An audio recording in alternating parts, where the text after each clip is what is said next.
Assalamualaikum warahmatullahi wabarakatuh. Salam sejahtera bagi kita semua. Perkenalkan, kami dari kelompok 6 mata kuliah Isu-Isu Kontemporer SDM yang beranggotakan saya sendiri, Salwa Algia Mawarid Lubis, dan juga rekan saya, Rotua Margareta Haryanja. Kami akan memberikan edukasi tentang keseimbangan kehidupan kerja dan dinamika hubungan industrial.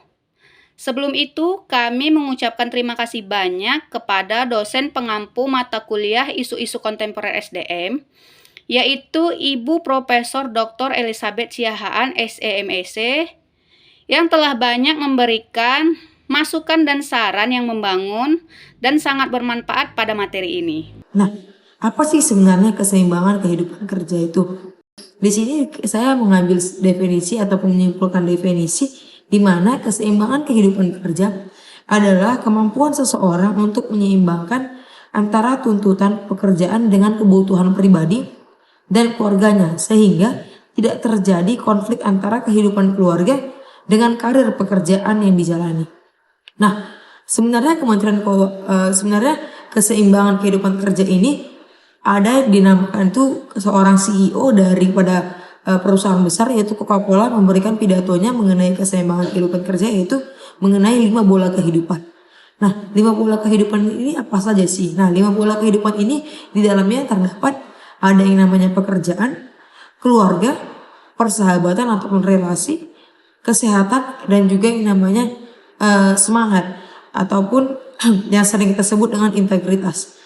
Nah, di sini kelompok kami mengatakan ada yang namanya sekitar 6 daripada komponen keseimbangan kehidupan kerja. Nah, yang pertama itu adalah self management, di mana self management dapat dilihat itu mengenai bagaimana kamu membuat rencana tentang kehidupan kamu, membuat tujuan kamu itu apa. Nah, yang kedua ada dikatakan time management. Nah, apa sih time management itu? Nah, time management itu penggunaan dan pemanfaatan waktu sebaik mungkin dengan membuat rencana aktivitas yang tersusun. Nah, jadi satu hal itu kita sebagai orang yang benar-benar sudah punya keseimbangan kehidupan kerja itu udah bisa merencanakan hari ini aku waktunya ngapain aja.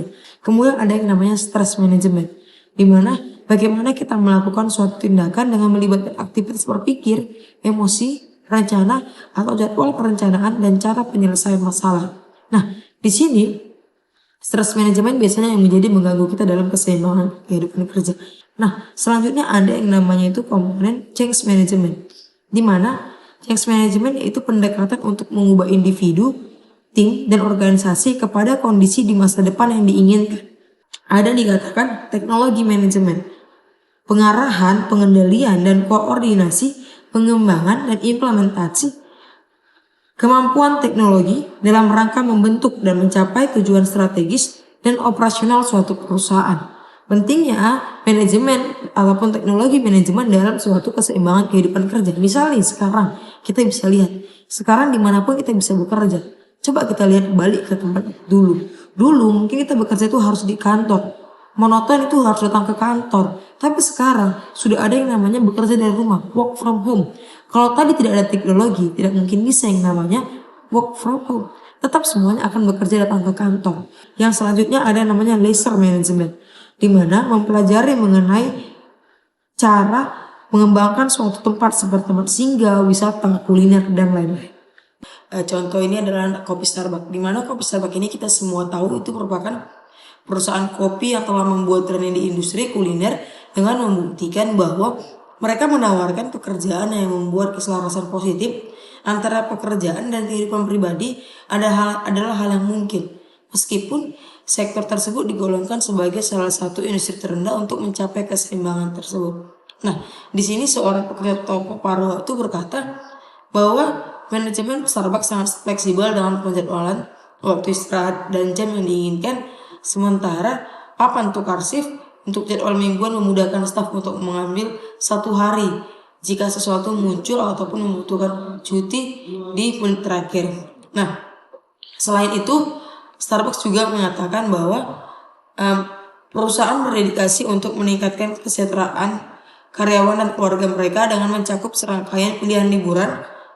Mereka diberikan untuk memilih untuk liburan, kemudian hal pribadi serta waktu kesejahteraan dan cuti keluarga untuk staf. Hasilnya, mereka mendapatkan 10% teratas dari perusahaan Amerika Serikat yang berukuran serupa untuk perawatan keseimbangan kerja ataupun kehidupan dan mencapai skor kebahagiaan dan budaya yang positif.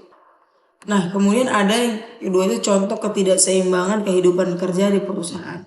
Ada contohnya dari perusahaan Amazon, di mana sejumlah karyawan Amazon ini mendesak dari CEO Andy Jassy untuk mempertimbangkan kembali mengenai bekerja kembali ke kantor. Nah, sebelumnya kan Jassy meminta ataupun CEO meminta untuk datang ke kantor itu minimal 3 kali seminggu, di mana itu mulai sejak 1 Mei tahun 2021.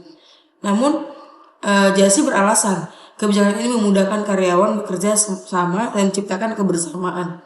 Nah, langkah tersebut menandai berakhirnya kebijakan Amazon terkait pola kerja secara work from home yang terakhir diperbarui pada Oktober 2021. Pada 2021, sekitar 14.000 karyawan membicarakan hal ini, yang dimana karyawan juga membuat petisi untuk membatalkan kebijakan baru ini, yaitu bekerja dari kantor langsung, tidak lagi dari rumah.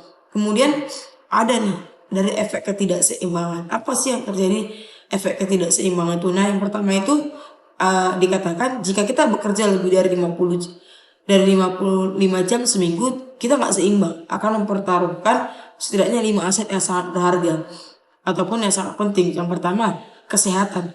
Udah pasti kalau kita kerja itu 55 jam dalam seminggu ataupun lebih dari situ, kesehatan kita pasti terganggu. Yang kedua itu keluarga.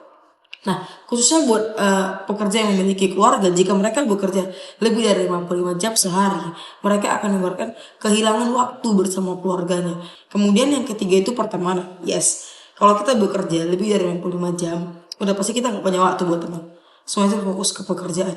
Nah, kemudian di sini banyak lagi, yaitu ada cara menyempurnakan keseimbangan kehidupan kerja.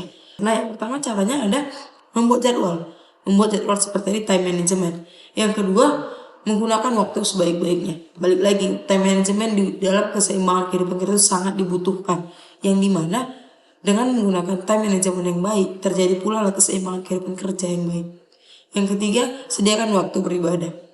Yang keempat, mencintai pekerjaan. Yang kelima, menghindari menunda pekerjaan. Nah, sering terdengar kata deadline. Banyak bahkan dikasih waktu 3-5 hari, dikerjakan di hari terakhir, last minute. Nggak pasti. Udah pasti tidak akan terjadi keseimbangan. Nah, selanjutnya mengkonsumsi makanan sehat. Nah, itu juga menjadi salah satu bagian penting daripada kita menjaga kesehatan tubuh kita. Kemudian berolahraga, yaitu dia untuk kesehatan tubuh juga. Kemudian relaksasi dan juga mencukupi istirahat. Kemudian ada menggunakan kata cuti, ya. Menggunakan kata cuti dengan liburan ataupun dengan perkumpulan keluarga. Nah, itu. Nah, ada pun manfaat kehidupan kerja di sini bagi pemberi kerja begitu banyak ya, di mana pekerjaannya menjadi lebih stabil, mengurangi biaya rekrutmen karyawan, meningkatkan keterlibatan karyawan dan motivasi untuk bekerja, peningkatan produktivitas investasi yang dilindungi pada karyawan, asuransi karyawan di mana ada teknologi manajemen, kemudian yang membangun citra perusahaan yang lebih positif. Nah, bagi karyawan pun lebih banyak lagi efek daripada keseimbangan kehidupan kerja ini. Ya bagaimana? Mereka bisa memisahkan konflik pekerjaan pribadi dengan kehidupan pekerjaan. Memfasilitasi menggabungkan pekerjaan dengan keluarga, yaitu dengan apa tadi, work from home, bisa bekerja sambil melihat anak di rumah. Kemudian pekerjaan stres berkurang, ya stres berkurang karena waktunya lebih fleksibel, nggak didesak-desak, nggak buat stres. Kemudian sedikit kecemasan tentang kehilangan pekerjaan itu jadi lebih sedikit. Karena apa? Nggak ada lagi misalkan SP karena telat, karena kita udah lebih fleksibel kayak gitu. Kemudian peningkatan motivasi kerja, kualifikasi yang diperoleh dilindungi, peningkatan produktivitas, berdampak pula pada gaji. Kemudian bagaimana sih menurut kami kelompok ini tentang menciptakan keseimbangan kehidupan kerja? Yang pertama itu adalah yang paling sering terjadi itu menciptakan jam kerja yang fleksibel. Kemudian tinjau beban kerja karyawan secara yang namanya teratur. Nah, kemudian akan dilanjutkan oleh mengenai dinamika hubungan industri akan dilanjutkan oleh Kak Salwa. Untuk materi selanjutnya akan dipaparkan saya, Salwa Algia Mawarid Lubis, tentang dinamika hubungan industrial. Nah, di dalam definisi hubungan industrial ini kami mengutip dua pendapat. Yang pertama ada tentang Maurits Grieper tahun 2018 yang dimana mendefinisikan bahwa hubungan industrial adalah kegiatan yang mendukung terciptanya hubungan yang harmonis antara pelaku bisnis yaitu pengusaha, karyawan, dan pemerintah sehingga tercapai ketenangan bekerja dan kelangsungan berusaha. Nah, yang kedua ada Undang-Undang Ketenagakerjaan Nomor 13 Tahun 2003, yaitu hubungan industrial didefinisikan sebagai suatu sistem hubungan yang terbentuk antara para pelaku bisnis dalam proses produksi barang atau jasa yang terdiri dari unsur pengusaha, pekerja, buruh, dan pemerintah yang didasarkan pada nilai-nilai Pancasila dan juga Undang-Undang Dasar Negara Republik Indonesia tahun 1945. Nah, kemudian kami ada memberikan contoh kasus. Di kasus ini ada hak-hak pekerja yang diantaranya bermasalah, yaitu pemutusan hubungan kerja secara sepihak dari PT Unilever kepada pekerjanya. Nah, di sini ada peranan mediator hubungan industrial atau MHI terhadap beberapa pegawai atau karyawan PT Unilever yang terkena PHK. Jadi di sini MHI ini memberikan solusi bagi pekerja yang terkena PHK tadi agar PT Unilever itu dapat memberikan waktu setidaknya 3 bulan sebelum pemecatan agar si pekerja yang di PHK tadi dapat mencari pekerjaan baru. Nah, adapun saran kasus dari PT Unilever ini terhadap perusahaan, seharusnya pihak perusahaan itu mungkin mengkomunikasikan dengan jelas kepada karyawan mengenai situasi perusahaan dan alasan dibalik keputusan PHK tadi. Nah, yang kedua mungkin pihak perusahaan juga bisa membantu karyawan yang di PHK dengan program pelatihan dan keterampilan, yang dimana ini dapat meningkatkan kesempatan karyawan tadi yang terkena PHK akan mendapatkan pekerjaan yang baru dan yang sesuai dengan keahlian mereka. Nah, dan saran yang ketiga untuk perusahaan tuh, jika keuangan perusahaan memungkinkan, alangkah baiknya pertimbangkan memberikan tunjangan tambahan kepada karyawan yang di PHK, misalnya pembayaran pensiun dini. Nah, hal ini tuh dapat membantu karyawan yang ter-PHK tadi mendapat dukungan finansial. Nah, selanjutnya saran untuk pekerjanya, bagi pekerja yang terkena PHK tadi, evaluasi lagi keahlian dan keterampilan mereka.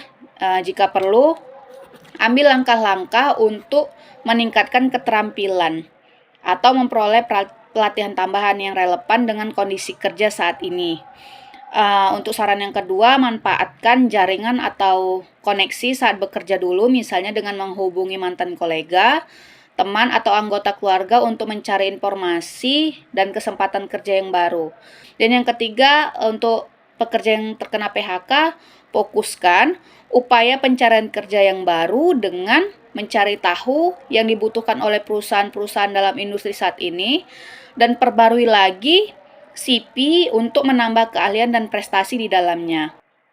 Nah, selanjutnya kami ada membuat tentang jenis-jenis perselisihan dalam hubungan industrial. Yang pertama ada perselisihan hak, yang kedua perselisihan kepentingan, yang ketiga perselisihan antar serikat pekerja atau serikat buruh dalam satu perusahaan, dan yang ketiga pemutusan hubungan kerja. Kami di sini memberikan contoh.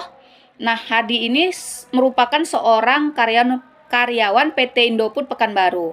Pada bulan pertama bekerja, ia menolak menerima gaji dari perusahaan karena besaran gaji tidak sesuai dengan perjanjian kerja yang telah dibuat.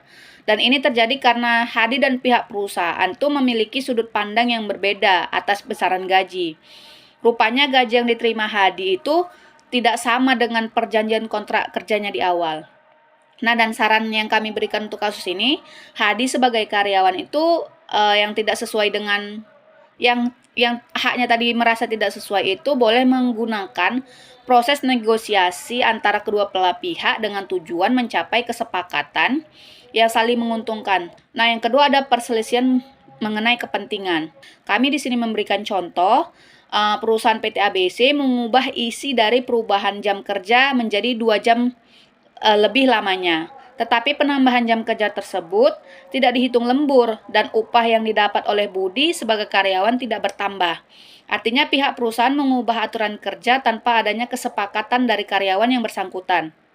Nah, adapun saran yang kami berikan, Budi sebagai karyawan bisa menggunakan proses perundingan antara kedua belah pihak dengan tujuan mencapai kesepakatan yang saling menguntungkan. Penyelesaian perselisihan kepentingan ini dalam hubungan industrial biasanya melibatkan proses pembicaraan yang diikuti kedua belah pihak. Nah, yang ketiga, perselisihan antar serikat pekerja dan serikat buruh dalam suatu perusahaan. PT Oppo Indonesia menerbitkan aturan baru mengenai tanggung jawab serta kewajiban setiap sales handphone Oppo yang berbeda di tiap daerah.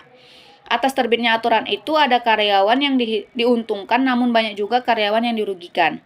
Alhasil dari kedua belah pihak, baik yang diuntungkan dan dirugikan, membuat serikat pekerja untuk memenuhi kepentingannya masing-masing. Dan hal ini menimbulkan konflik pada PT Sales Oppo Indonesia. Adapun saran yang kami berikan, penyelesaian perselisihan antar serikat pekerja ini harus melakukan mediasi atau memfasilitasi dialog dan mencari solusi yang dapat diterima oleh semua pihak yang terlibat. Dan penting bagi serikat pekerja dan pihak perusahaan untuk menjaga komunikasi terbuka, menghormati perbedaan, dan bekerja menuju kepentingan bersama dalam rangka mencapai kesepakatan yang saling menguntungkan bagi mereka semua. Nah, yang keempat tentang pemutusan hubungan kerja. Nah, contoh yang kami berikan itu, Sandi mengalami PHK di sebuah perusahaan tempat ia bekerja. Lalu Sandi menanyakan apa penyebab PHK dirinya kepada perusahaan, tapi pihak perusahaan beralasan ingin melakukan efisiensi anggaran.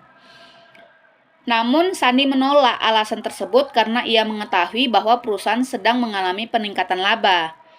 Tapi perusahaan tidak memberikan pesangon dalam pemberhentian kerja pada Sandi. Nah, saran di sini yang kami berikan, penting bagi perusahaan untuk mematuhi peraturan yang berlaku dan memperlakukan karyawan dengan adil sesuai undang-undang yang berlaku. Pemutusan hubungan kerja adalah proses yang serius dan berdampak besar, sangat besar gitu bagi karyawan terkena PHK tadi. Jadi hal itu tuh penting bagi perusahaan atau suatu industri itu mengelola pemutusan hubungan kerja dengan kepatuhan terhadap hukum serta memberikan pesangon terakhir dia bekerja kepada karyawan yang di PHK tadi.